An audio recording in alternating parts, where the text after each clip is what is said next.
Yosa, kembali lagi di Kakoi Anime. Ya, kali ini kita akan membahas hal-hal yang menarik yang ada di manga One Piece chapter 1001, baik yang kalian sadari atau mungkin tidak kalian sadari sama sekali. Dan salah satunya mengenai pedang dan potensi kekuatan Roronoa Zoro, dan terungkapnya alasan Oden bisa menguasai pedang Enma. Tapi sebelum itu, mulai intronya.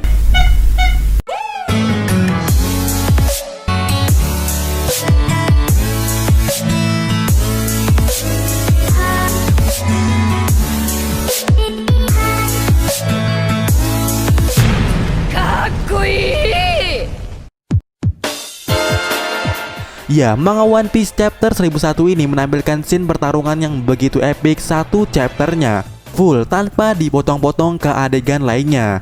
Dan keepikan chapter kali ini juga diakhiri dengan sesuatu yang wow banget, di mana seseorang Yonko Kaido yang kembali memasuki mode naganya mengatakan atau mengucapkan suatu kalimat simple yang berupa deklarasi dimulainya perang puncak di Onigashima.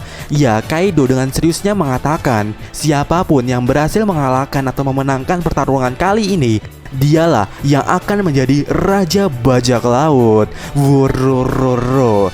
Dan menariknya perkataan Kaido itu ya yang emang ditujukan kepada Supernova, nampaknya benar-benar berhasil memancing hasrat bertarungnya mereka ini, terutama Luffy yang sudah memasuki mode Gear 4-nya, yang siap menghadapi Yonko ini dengan Supernova lainnya. Dan berbicara soal Supernova, ya di chapter 1001 ini atau di atap Onigashima ini, mereka inilah yang paling mengejutkan atau yang paling menonjol di antara lainnya. Bahkan sampai membuat seseorang Yonko Kaido tertawa puas dan memuji mereka ini. Atau dengan kata lain, para Supernova yang ada di sini telah lolos kualifikasi dan layak melawan Kaido, terutama Luffy. Tapi sebelum kita ke Luffy, ada hal yang super menarik yang mungkin tidak kalian sadari mengenai Roronoa Zoro di chapter kali ini. Ya, seorang pendekar pedang atau samurai yang beraliran 3 teknik pedang ini atau Santo Ryo ini adalah supernova kedua setelah Luffy yang paling mengejutkan bagi Mimin sendiri di chapter 1001 ini, yaitu Roronoa Zoro. Karena jika kalian sadari, Oda Sensei sudah membocorkan sedikit clue yang sangat amat tersirat tentang potensi kekuatan Zoro di chapter ini atau di pertarungan Onigashima ini, yang sekaligus juga menjelaskan kenapa hanya Oden yang bisa menguasai pedang Enma. Ya, ada clue menarik di chapter ini mengenai Zoro, dan clue yang Mimin maksud itu bukan soal Zoro yang bisa meniru teknik pemotong api milik Kinemon. Ya bukan, tapi clue dari pengakuan Zoro itu sendiri yang mengatakan, aku harus mengeluarkan kekuatan penuh dari pedang Enma ini. Dan jika kalian sadari, di kalimat Zoro ini kalau kita mencernanya dengan baik-baik dan bulat-bulat, mungkin kita akan mendapatkan poin yang sangat amat menarik. Dan poin itu mengenai sinkronnya Enma dan pedang terkutuk Sandai Kitetsu. Ya, kenapa bisa begitu? Dan pastinya kalian bertanya-tanya bagaimana Enma bisa sinkron dengan Sandai Kitetsu. Jika kalian bertanya-tanya seperti itu ya, coba sekali lagi perhatikan dan simak baik-baik perkataan Zoro ini. Aku harus mengeluarkan kekuatan penuh dari pedang Enma ini. Ya, kekuatan penuh dari pedang Enma ini. Dan bila ada yang berpikir aneh atau semacamnya dari kalimat itu ya, selamat, kita sepemikiran. Karena secara sistematisnya, menurut Tenguyama Hitetsu, pedang Enma ini milik Kozuki Oden ini sifatnya menghisap Ryō atau haki penggunanya. Jadi jika Zoro ingin mengeluarkan lebih kekuatan dari pedang Enma ini, secara logikanya Zoro harus memberikan lebih banyak makanan kepada pedang Enma ini, bukan? Atau dengan kata lain, Zoro kudu rela hakinya atau Ryō-nya dihisap banyak-banyak oleh pedang kematian yang satu ini. Dan jika Zoro tidak bisa membatasinya, kita tahu sama-sama ya, ketika Zoro tidak bisa membatasinya, Zoro pasti akan dalam masalah. Dan masalah itu adalah membuat lengannya menjadi menjadi menciut. Walaupun di sudut pandang lainnya, Enma terlihat ganas di waktu itu. Tapi kalau Zoro dalam masalah, ya sama aja bohong bukan? Nah oleh karena itu, Zoro mau nggak mau harus bisa membatasi hisapannya pedang Enma ini secara pasti. Dan pedang terkutuk Sandai Kitetsu adalah jawaban dari semua masalah Zoro ini tentang pedang Enma yang menghisap itu.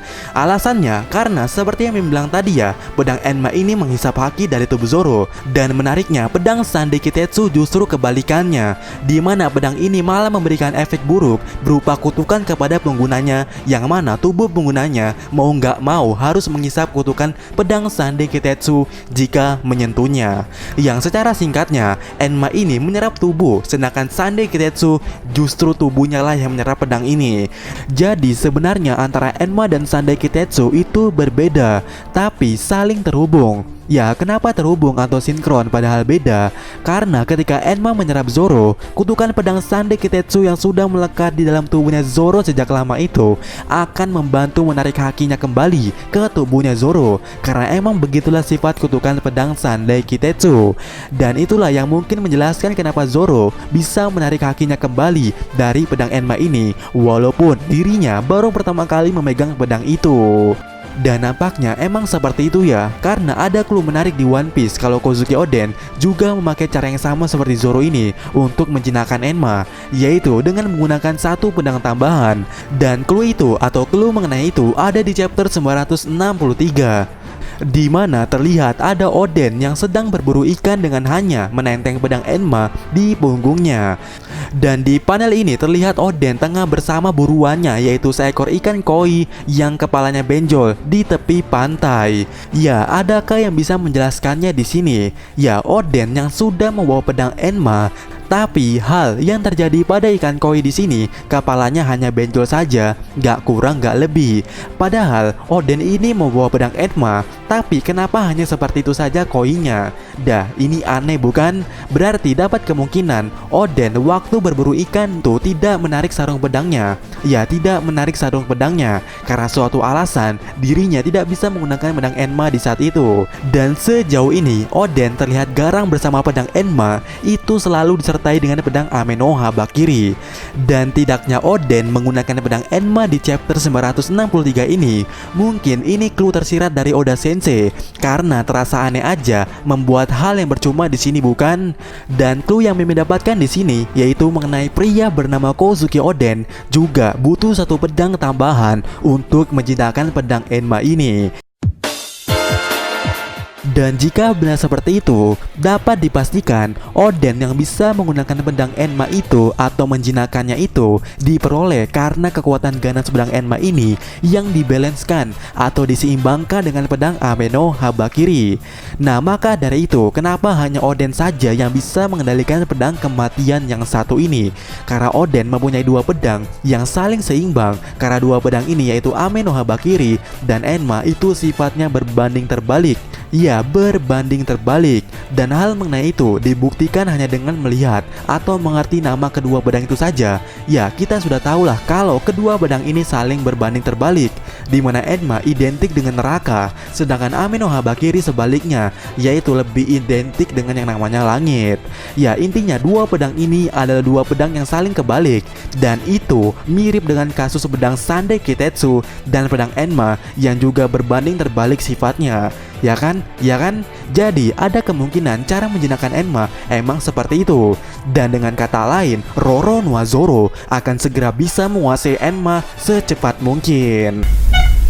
Dan di kasus ini perlu Mimin tegaskan kalau Zoro akan lebih hebat dari Kozuki Oden, dimana alasannya adalah karena yang membalanskan atau yang mengimbangi pedang kematian bernama Enma ini adalah pedang terkutuk Sandai Kitetsu. Dan menurut Tengu Yamahitetsu, kalau kita berbicara soal pedang terkutuk, ya kutukan itulah yang menjadi fokus terbesarnya.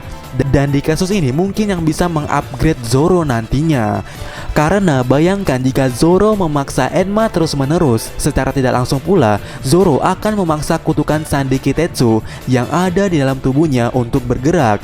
Dan sejauh ini, sejauh semana Zoro menggunakan pedang Sandai Kitetsu selama ini, mulai dari Lockdown sampai Onigashima ini, Ketika Zoro memaksakan dirinya, teknik Ashura adalah jalan keluarnya. Dan jika benar Zoro terus memaksa pedang Enma ini, mungkin teknik Ashura akan keluar dari tubuhnya Zoro di Onigashima ini.